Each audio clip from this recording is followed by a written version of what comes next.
This is episode 0 of Super Podcast Land. GameBoys and GameBoobs?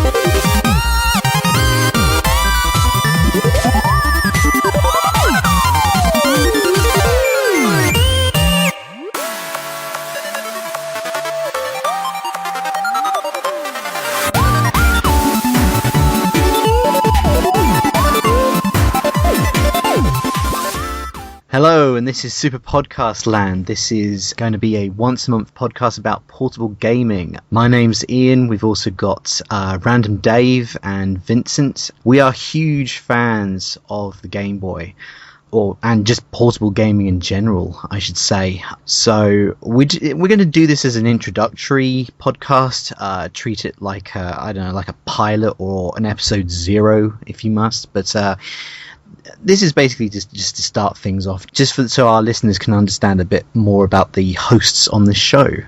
I'll kick it off by just doing a little summary and a little bit of a history lesson about myself, where as a child, I got into playing video games in 1989, playing Star Wars. I ended up trying out the NES in 1990 as a 6-year-old, and I fell in love with the Super Mario Brothers franchise, and I ended up deciding that I wanted to have a Game Boy rather than an NES or a Game Gear.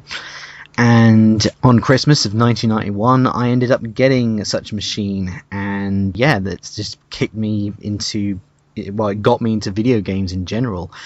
I ended up with 3 games. That was Tetris, which came with the console, Super Mario Land, and Dr. Mario. And obviously this was in the big box that came with everything, so you ended up with a pair of earphones, the link cable, and it even came with a set of batteries, which was, typically you'd hear commercials that said batteries not included. Well, batteries were included in this case.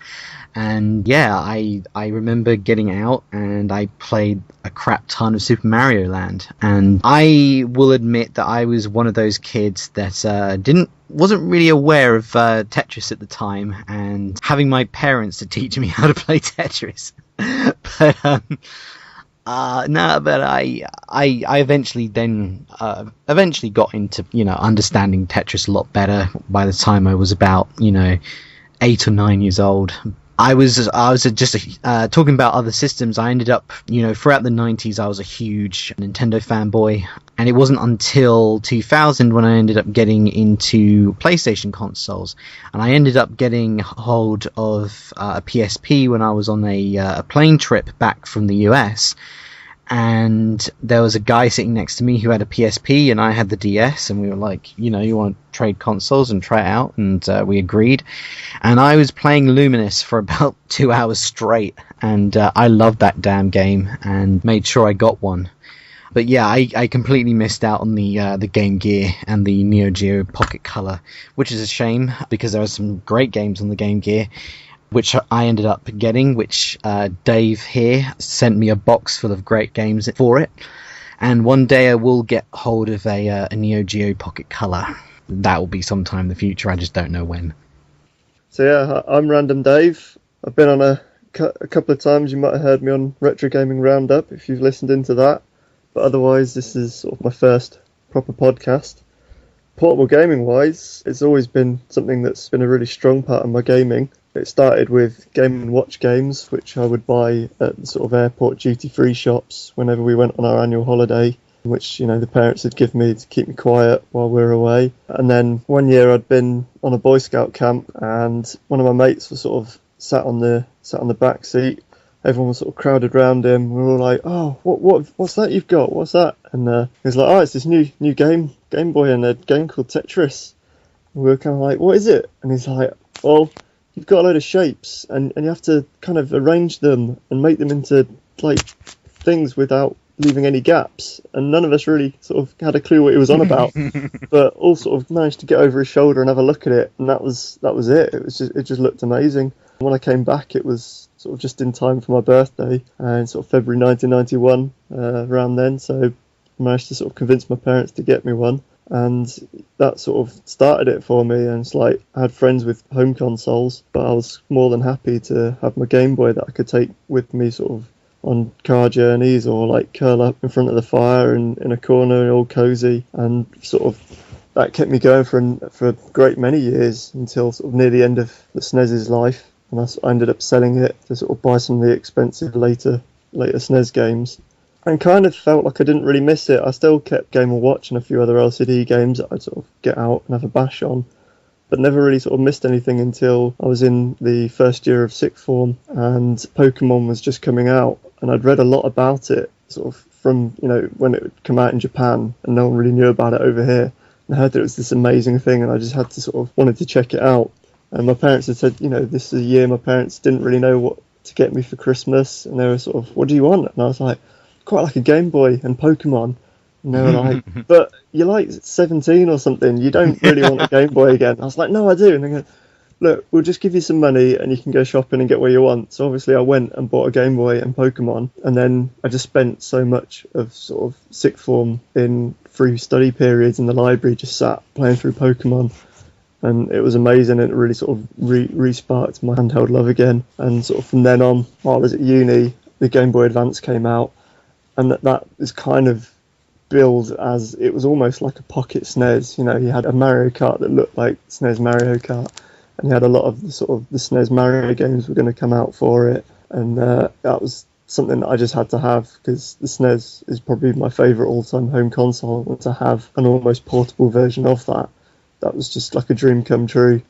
So I grabbed that, and then sort of when I sort of started working, I sort of just ended up collecting more and more because I had disposable income. I had lunch breaks, and I didn't know what to do on lunch breaks, and sort of the DS came out, and so I picked that up, but then also ended up picking up a Neo Geo Pocket Color, a couple of Wonder Swans, PSPs. It's gone into 3DS, the Vita. An actual proper handheld SNES has become reality, so I've got a Superboy.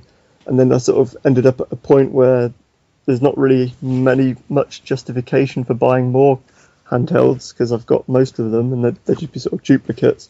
So I started buying them cheap, sort of scratched up ones, to then start modding them, so I could backlighting Game Boys and front lighting Game Boy standard, the original Game Boy Advances. Backlit a Wonder Swan. Been front lighting Neo Geo Pockets, replacing Game Gear backlights with the energy hungry backlights with LEDs and things. So yeah, that's really kept me sort of really into handheld gaming. And since sort of moving house a few times recently, having to sort of trim out a lot of my collection, all of my handheld stuff survived, because you can cram so many games and so many systems into just shoe boxes, and there's, they don't take up all the space, so they've sort of really survived all the culls, and still definitely like a very important part of my life.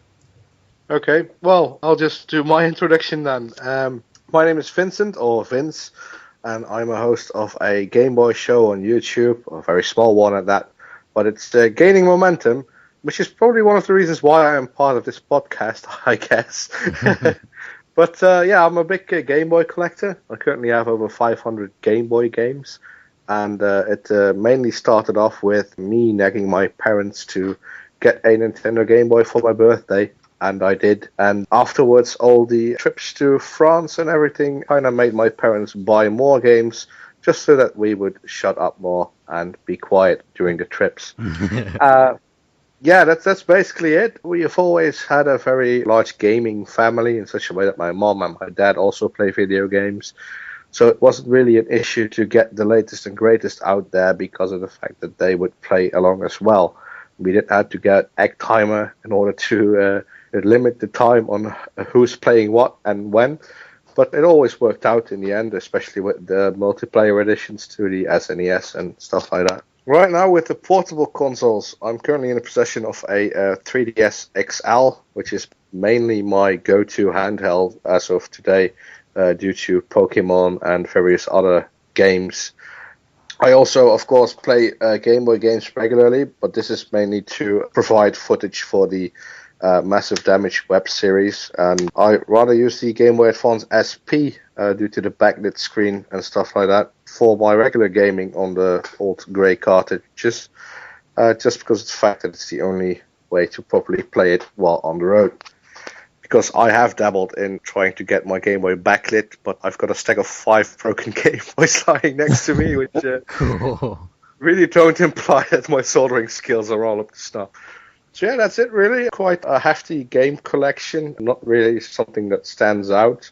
I do collect a lot of Legend of Zelda stuff because that's the main reason why I got into Nintendo gaming, mainly due to the cartoons and all the stuff you get when you're a kid in the 80s. That's it really. All right. Well, you're talking about, going on trips to France. I'll have a little, holiday, how should I put it, like a memory of holidays with a Game Boy. One of which was that my mate's parents had a caravan and we went off somewhere, and I cannot actually remember where we went to. All I remember was that it was a place that had a swimming pool that was absolutely freezing cold and had a fish and chip shop near it. And we went to this place and we just played. We spent most of our time in the caravan just playing multiplayer Tetris and multiplayer Dr. Mario, and we just played that for many, many hours. And then and then during the evening, after we've eaten and we're just about to go to bed, I begin to feel really ill and start throwing up, and it turned out that I got food poisoning, which was absolutely lovely. But I do remember just playing a whole crap ton of Dr. Mario and Tetris, and that link cable that link cable kept us quiet for a very long time on that holiday. Yeah, like Tetris Link was many, many years. Like my sort of strategy for playing Tetris was just to try and keep as little garbage on the screen as possible, and a lot of that meant just making little one line or 2 line combinations and just trying to keep it low. And then a number of years later, we were going on a German exchange trip with school, and me and my mate were like, do you know what would be amazing? Let's dig out the old Game Boys and Tetris, and we'll take that for like the long, on the ferry and on the long coach trips. And we'll do that. That'll be a laugh. And sure enough, sort of in between trying to like snog every girl that was there, we'd sort of sit and we'd have these big Tetris marathons. And I finally like learned then to sort of, it's not just about keeping on top, keeping as little possible and keep clearing lines. The trick is to build up a stack of 4 that you can just drop the big long Tetris piece down and create the big Tetris, because that's what causes the most damage to your mate, and that's how you get all the big points. And suddenly it was like the penny dropping on the actual sort of way to play Tetris. So yeah, that was good for sort of many, many years later to be able to realise this. Yeah, we didn't play multiplayer Tetris a lot. What we did do is we got the what's it called, F1 Racing, where Mario is sort of the referee or supporting character in it. And it came with the 4-player adapter, so it was a pack-in. And that's what we always did, well, in the car, grab a 4-player adapter, and we had 3 people in there racing against each other.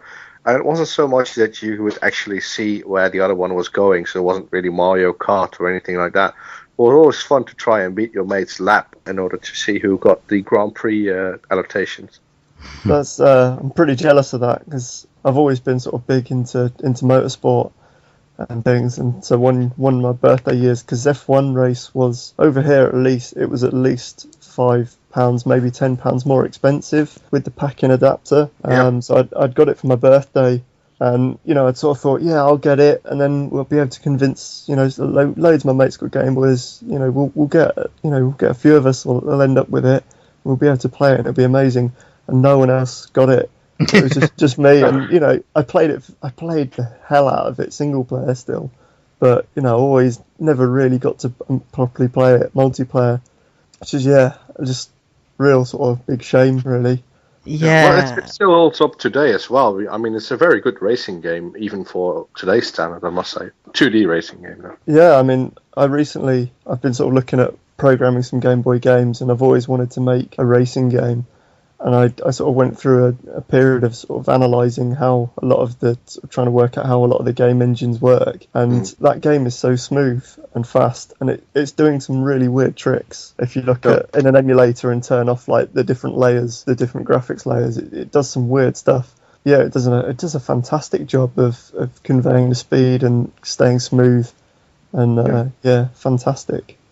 Yeah, I managed to get hold of a copy of F1 Race probably a couple of months ago with the 4-player adapter. And it's a pretty cool piece of kit. It's just that I find it funny how the one I ended up getting was it was used, and it wasn't. I mean, I wouldn't say it was the best looked after box I ever had. I mean, the box, it was clear that it had been opened a few times.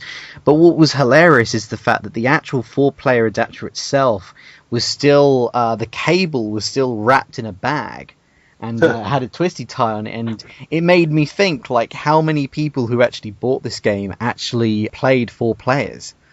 Because I have a feeling that, they had this whole, this is going to get more people into buying GameBoys, and then people would just buy F1 Race and then probably only played, 2-player, and that was about it, because they probably didn't know that many people that actually owned, a Game Boy and a copy of F1 Race for themselves. Yeah. So I can imagine that whoever owned this before me probably had an issue where they were like, now I've got this piece of kit I've never will use in my life. But there's an actual game out there called Faceball 2000, and it actually allows people to play up to 16 players simultaneously. I've heard of that. I've got a friend, Dia Gamblik, who's told me exactly that, and that just sounds absolutely insane. Like, because he was explaining to me how you'd like daisy chain a whole bunch of multi-taps up to each other and then like have a 16-player game. That just boggles my mind. I'm like, has that even ever happened in the history of ever? Like, I want to actually see like someone, like a consumer who actually did that. I think they like probably did it at the development stage, but I don't think that anyone has ever done it in a home ever. It's like how the GameCube Mario Kart Double Dash, that you can play with, you've got the 2 players in each kart, but then you can link up with the broadband adapter. Yeah. You can link like 8 GameCubes and have sort of 16 players. But the only time that's ever happened is, not when it was out. It's when you've got people like now that have had a lot of money and collected these things and collected up broadband adapters, and it's only sort of recently that anyone's had the chance to do it. But oh man, what was crazy was I actually got one of those network adapters to do exactly that, and my mate was continuously like trying to shrug it off, because apparently his mum would have hated it if I actually lugged my own TV into their house. But I would have loved to have at least tried that out, because I actually see we're going a little bit off the beaten path, because this isn't really portable gaming. We're talking about GameCube here. A portable gaming podcast talking about GameCube. Well, it's got a handle on it, and you can play Game Boy games on it. Yeah, it's rather portable. I was crazy enough to actually purchase 2 network adapters and a crossover cable the day that the network adapter came out. Or I think the network adapter was already out. I think it was on the day when Double Dash actually came out, and I was just trying to convince my mate to like say, make some space on your desk so I can bring my TV round, and he always denied it. And since then, he's always had this network adapter he got from me for free, because I just wanted him to actually try this thing out. Which he was a prick, because it was very hard to get those network adapters back in the day.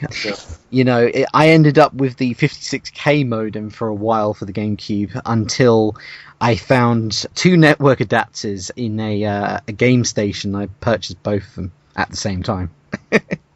Sorry, there's this other thing you could do with the GameCube, and that is play 4 Swords with 5 GameCubes, 4 yes. GBA players, and like 5 screens. which is something I would rather do before I die. That'd be quite good fun. Yeah. And well, saying that, I did actually at there's a computer museum where I live in Cambridge, and I did something very similar to that. I took Pac-Man Versus. I had a Wii and a GameCube. I put the Pac-Man Versus into the Wii. I plugged the the Game Boy Advance adapter into the Game Boy Player, which had a GameCube sitting on it. And the idea was that I had the Wii on a projector, and I had the GameCube on a TV that was facing the other direction, so the people that were playing on the Pac-Man Versus couldn't see the TV screen.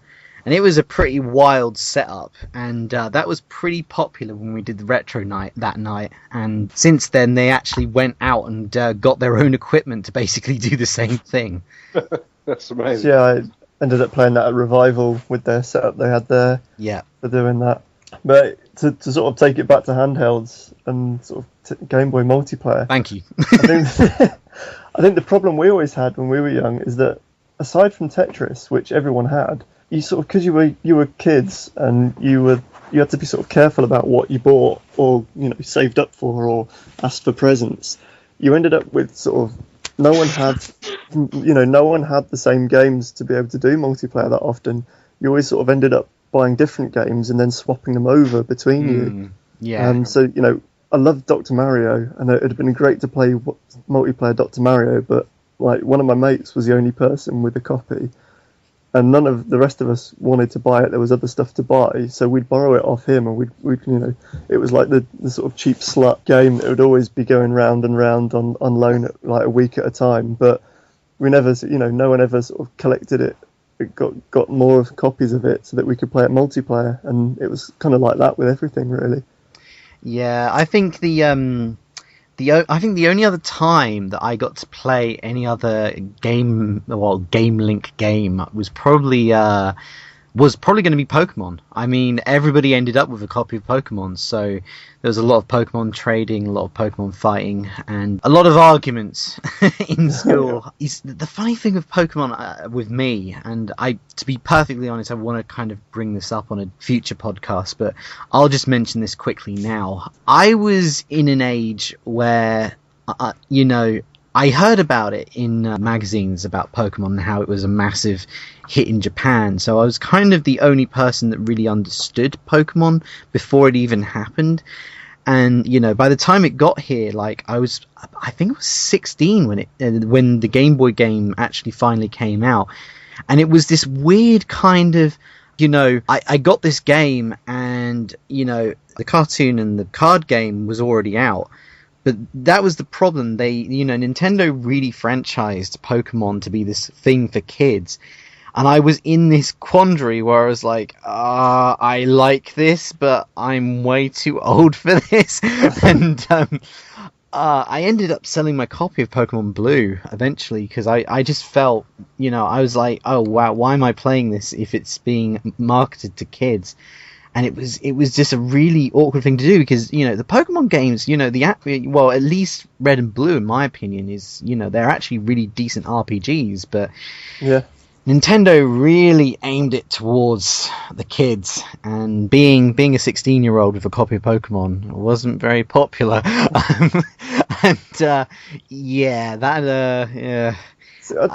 We just about got away with it. I don't know if it was because we were sort of the generation that was sort of Akira and Ghost in the Shell and Appleseed and a lot of that those sort of classic animes was like that was quite culturally big. So like there was the Pokemon cartoon. It was obviously a kid's cartoon, but it wasn't so bad. I think because it was it was a Japanese sort of cartoon, and I mean like we basically end up. It was on a Saturday morning on ITV3, I think, and it basically meant that you'd wake up hungover as you like and just sit watching just bright nonsense in a daze, and it was amazing. And so when we were then sort of sat playing the game in the library at college, you'd just get like we'd all just be messing about, and like people. There's one guy who's just like really good at doing impressions of them and stuff, and he'd just be sat there all day just going like, "Sorry, I duck." And things. And, okay. You just invented a Pokemon that didn't exist, but It was Psyduck, but Oh, Psyduck. yeah. Well, the thing is, in the Netherlands, where I'm from, it was actually dubbed in Dutch, which added insult to injury, actually. So they actually redubbed every Pokemon episode. And one of the guys who does the voice for Brock, he was such a well-known voice actor because, I mean, yeah, how many Dutch voice actors do you need? But that guy had such familiar voice, like he was doing tampon commercials or stuff like that. And he was always going, "Hello, Ash, how's everything going today?"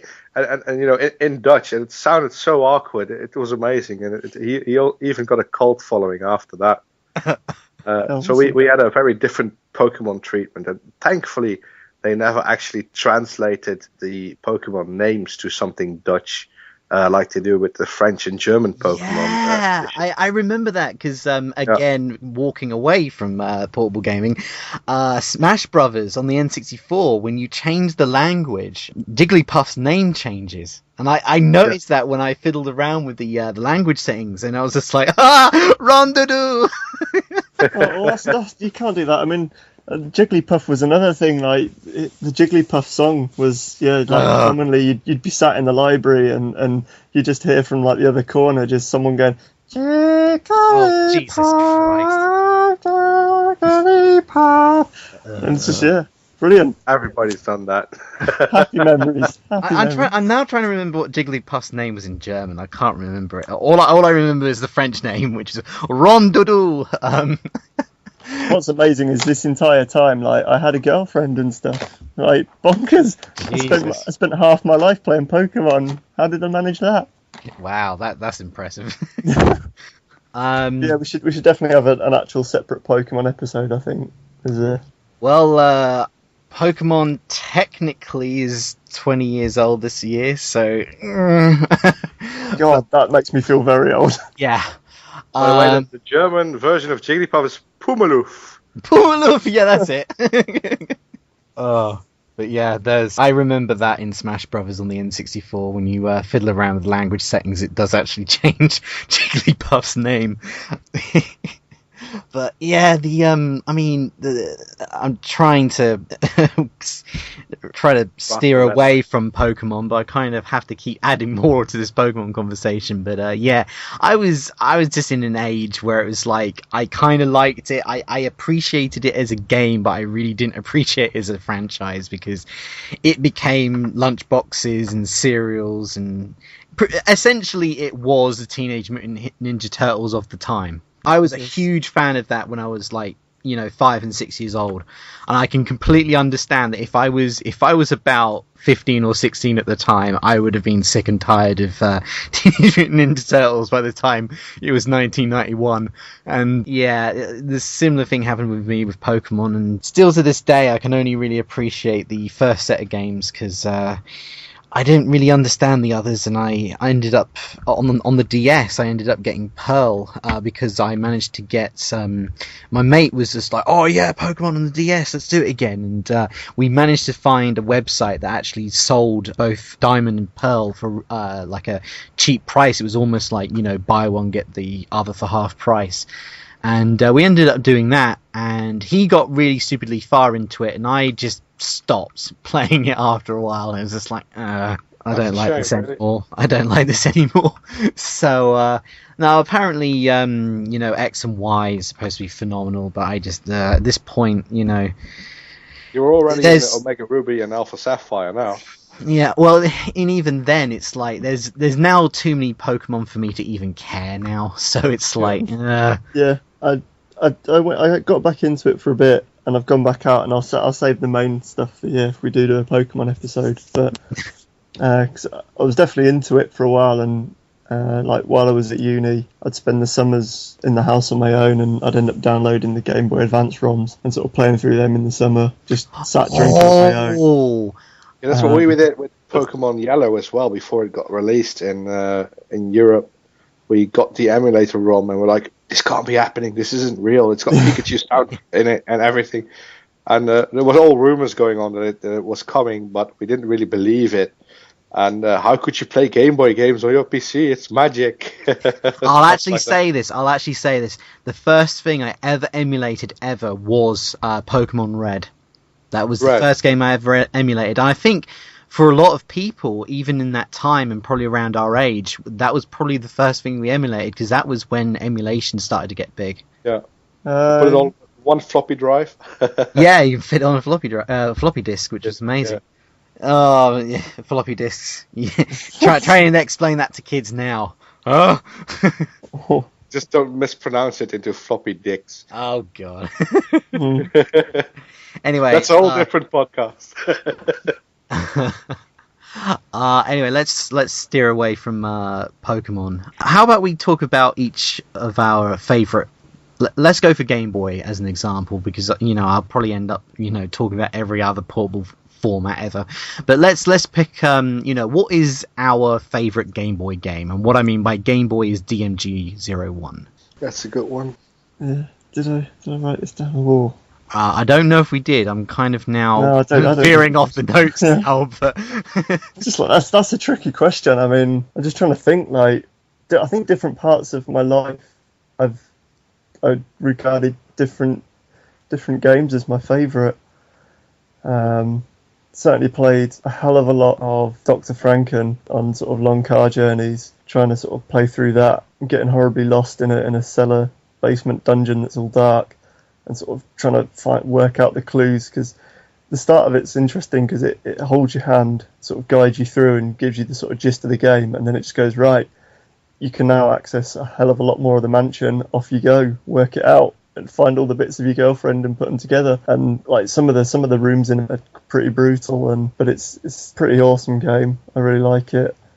I remember seeing an advert for that game. I didn't really think of anything. So the way you've just described that to me, this Dr. Franken game, it sounds like it's like a Game Boy version of a Jet Set Willy. Yeah, I suppose.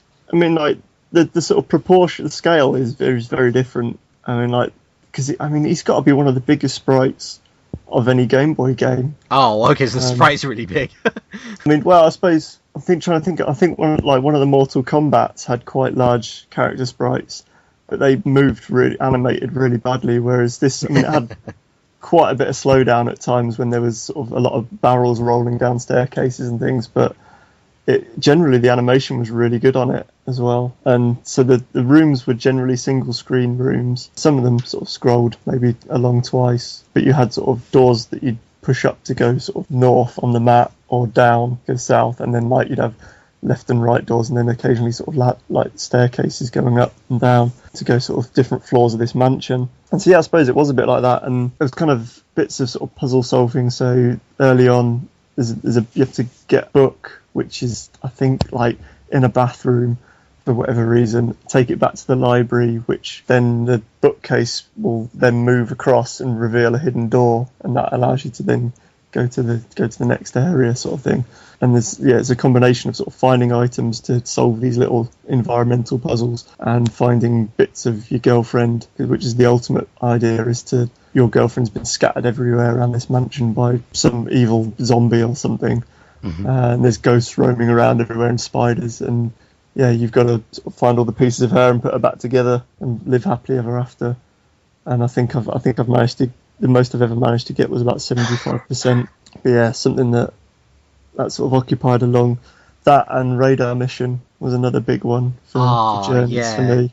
And that I just start at the beginning stage, hammer through that quickly, hammer through the next stage quickly, and then sort of get to the sort of the final sort of fortress-based thing, and that was the one I really loved. Speaking of Radar Mission, which mode did you prefer? Did you prefer playing battleships, or did you prefer the submarine shooting game? Battleships most of the time. Like I said, I don't know why. I don't know if it was the music or just the sort of the fact that it changed what you were doing. Was just the final sort of mission where you've got the fortress and it's got the anti-aircraft guns on it, and you're sort of shooting them rather than just ships. Yeah, and that was really good. I don't know if I found the submarine game it wasn't so good for travelling, because it was very sort of fast paced, and you had to be on the ball, and so if you went through a dark tunnel or hit a bump, it could potentially ruin your game.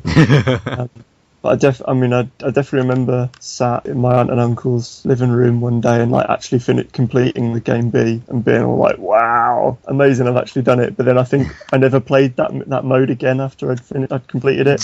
Whereas I'd gone back to the Battleships Game A all the time.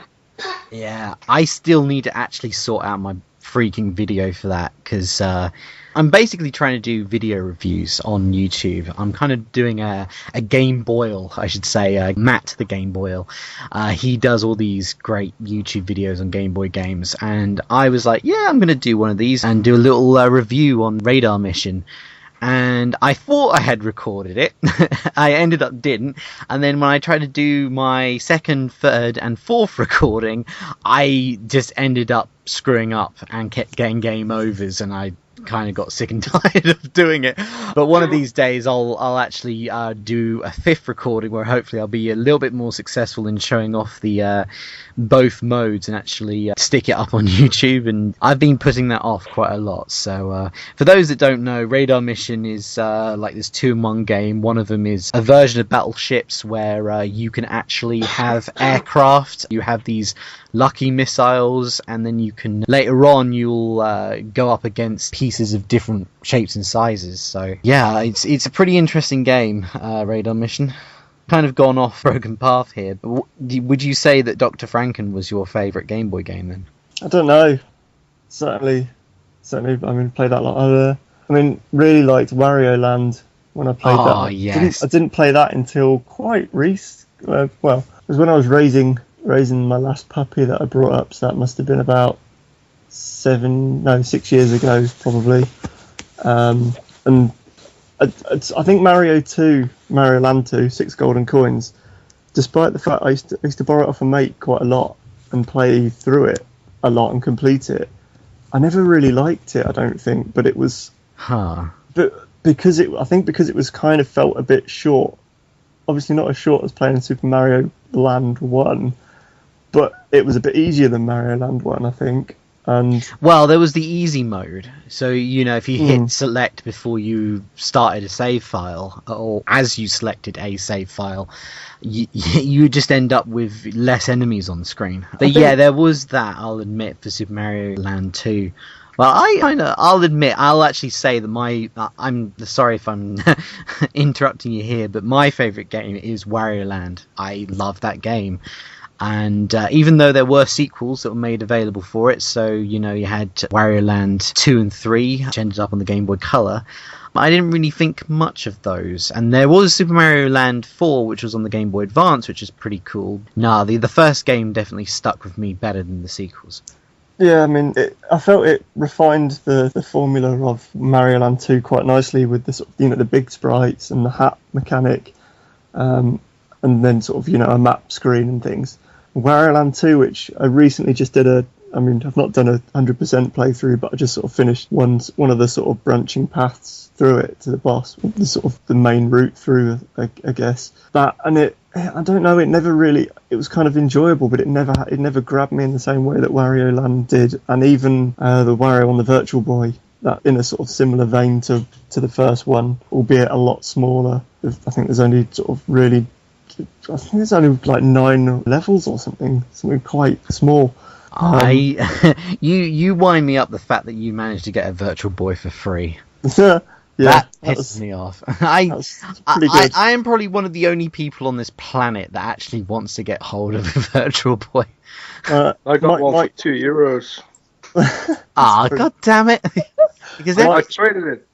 I went to a flea market and I found this box of A-Team G.I. Joes, and it was all complete. And I went to this swap meet, and this guy said, "How much do you want for that A-Team box?" I said, "Well, what do you got?" He said, "I've got a Virtual Boy." I said, "I want to trade it," and I had a couple of bucks. Yeah, that's all right. Oh man, just a good deal. Yeah, whenever I mention, like, Mike will be like, "Oh, what projects you got on the go?" And I'm like, "Oh, I really need to fix my Virtual Boy and get the screens fixed on it." And he's like, "Yeah, and then you can sell it to me for like 20 quid." And I'm just like, "No, there's no way I'm selling it to you for 20 quid, man. You gotta be joking." So yeah, he wants one as well. But yeah, I'm still looking for the stand, which is quite hard to get cheaply. Yeah, the bottom of mine's, before I got it, the guy who had it who I got it from. It was basically the bottom of where the stand would go is all sort of broken, and there's a load of glue on it where he's like really weird glue that's just rock solid where he's tried to fix it. Epoxy or something. Yeah, and my intention's always been to put a camera tripod mount on it so that I can just put it on a little sort of mini tripod. But at uni it was quite amusing because there was a wardrobe that we had, and there was a shelf in it that was just the right height to put a Virtual Boy on and to look at it. So people, if like friends had come visit and they'd like see a load of my games and stuff, and they'd be like, "Oh wow!" And like, what's your sort of most interesting game stuff you've got? And I'm like, I'd open the wardrobe and I'd be like, "Oh, I've got a Virtual Boy in here," and you just have people just stood like inside my wardrobe just playing with this Virtual Boy. Oh man, I mean, I had an opportunity to buy a Virtual Boy a couple of years ago. Unfortunately, they wanted an insane amount of money for it, but they did actually have quite a few games for it, and all the games were boxed. But the Virtual Boy itself wasn't boxed. It even came with a power supply for it, although it was obviously 110 volts, so you had to get a step-down transformer for it. But they turned to me and they were just like, "Oh yeah, someone's going to buy it for $250. So if you can bid a price higher than that, then you can have it." And I was like, "Oh god damn it!" That's quite cheap actually, $250. Yeah, well, with the number of games that were for it, it probably was. But I mean, I see.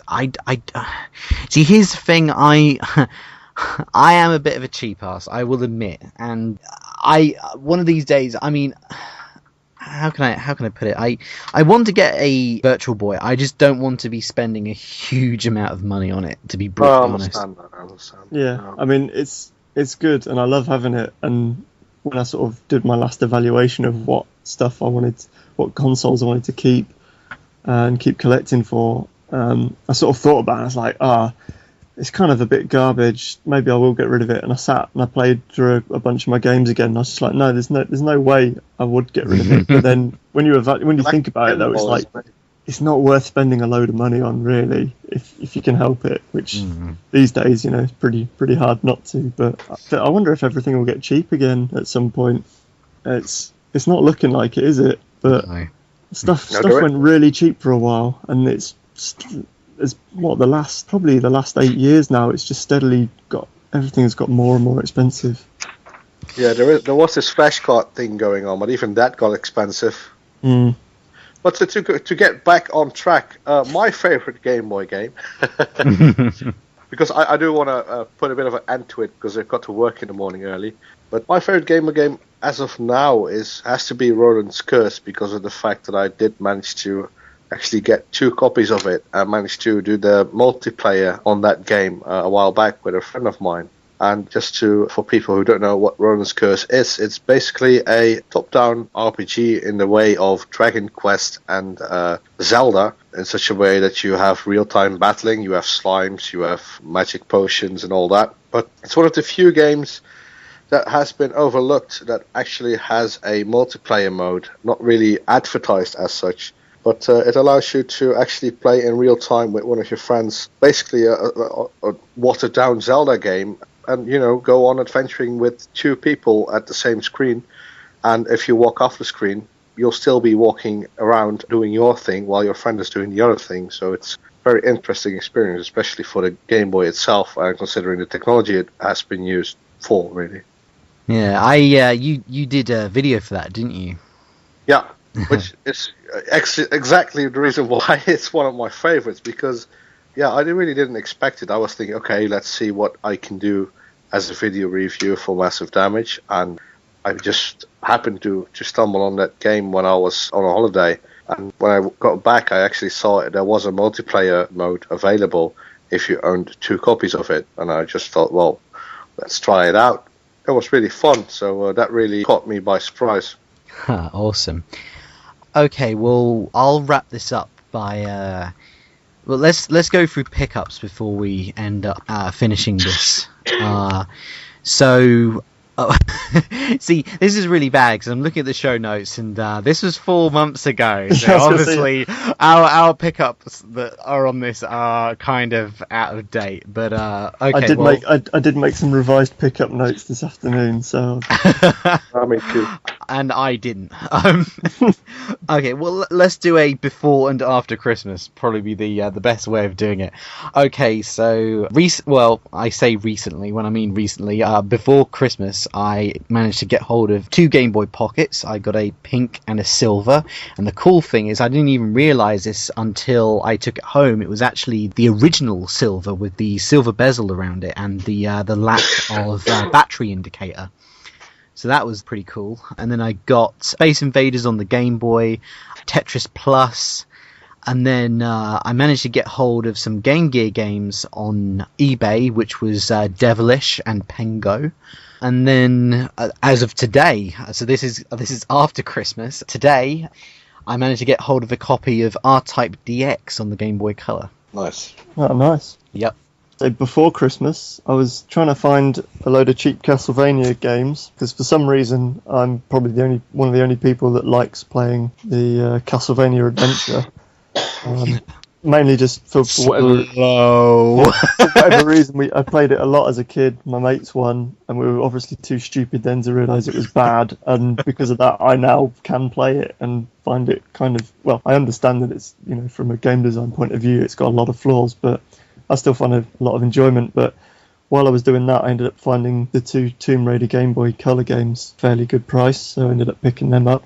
Been picking up a lot of racing games, partly to sort of evaluate programming wise, but also because Sonic Yoda, who hopefully we'll have on the show at some point, had been collecting a big bunch of racing games and tweeting about them, and I'd then sort of be linked to YouTube videos and I'd look at them and I'd be like, actually that looks really cool, and end up buying them myself.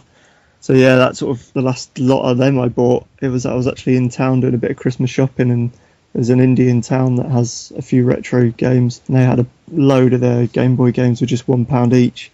Oh wow! I ended up buying F1 Pole Position, Top Gear Rally 2, Test Drive 6, Skate or Die Bad and Rad for £1 each, and for £3 I got a boxed Game Boy Color Micro Machines 1 and 2 from there. That was pretty good. And my most recent handheld pickup was an Ambassador 3DS that Nintendo offered me.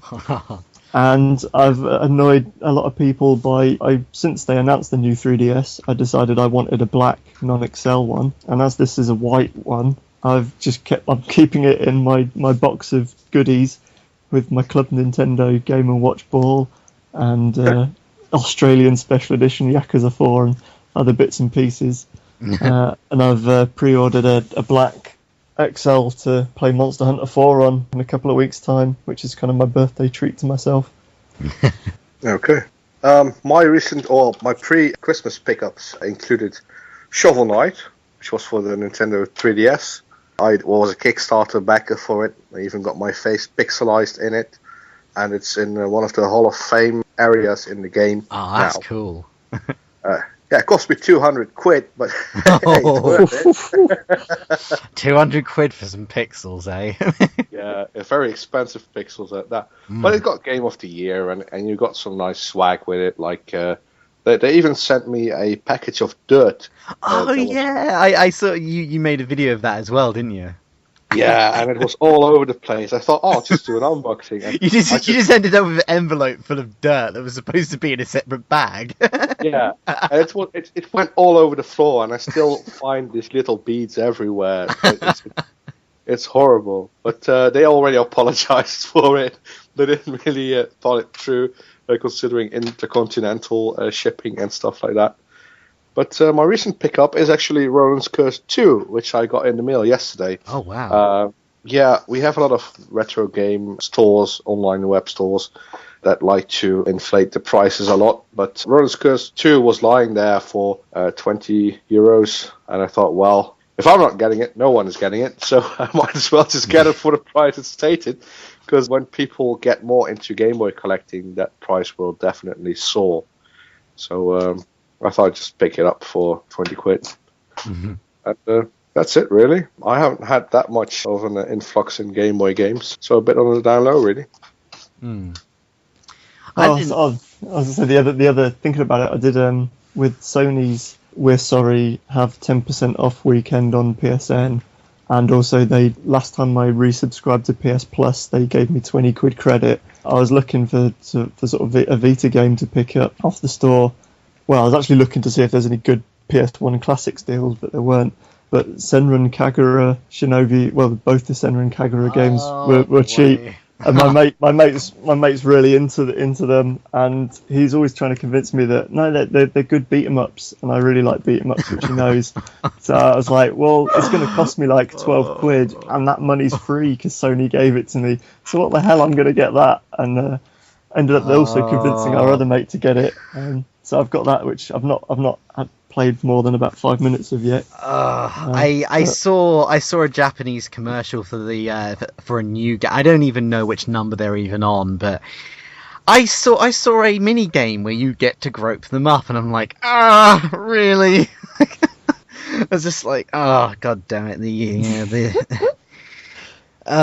Vita though, it's just it's so many games, like Akiba's Trip and all sorts. It's become a lot of the sort of Otome dating games and things. It's really weird.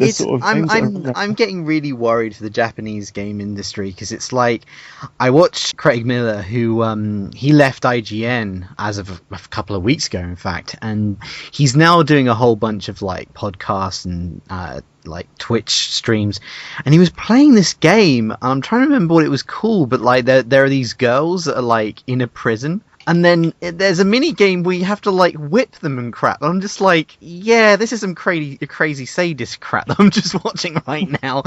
And I don't know. There's a lot of stuff like that in Japan. These newer games, which is there's a reason why not many of them are being released in the Western world. That's for certain. But yeah, I don't know. It's not my thing. And yeah, I'm surprised you picked that up, because I remember seeing a Facebook image where no, it wasn't on Facebook, it was on WhatsApp. You showed me the icon, I'm just like, you got that game. That was amazing as well. It's just a pair of boobs. It's just a pair of boobs, but when you first install it and it's new, the icon like bounces and throbs, so it's just these pair of boobs that are just sitting there swelling. And what's really annoying though is it doesn't work on the Vita TV, so I can't stream it, and so no one knows that I'm a big pervert or anything. Which is what's the point? What's the point if I can't play it on Twitch? God. Yeah. So we started with GameBoys and ended up with boobs. Well, thank you, lads. Hopefully we can do this next month. Yeah, it's good. Yeah. All right.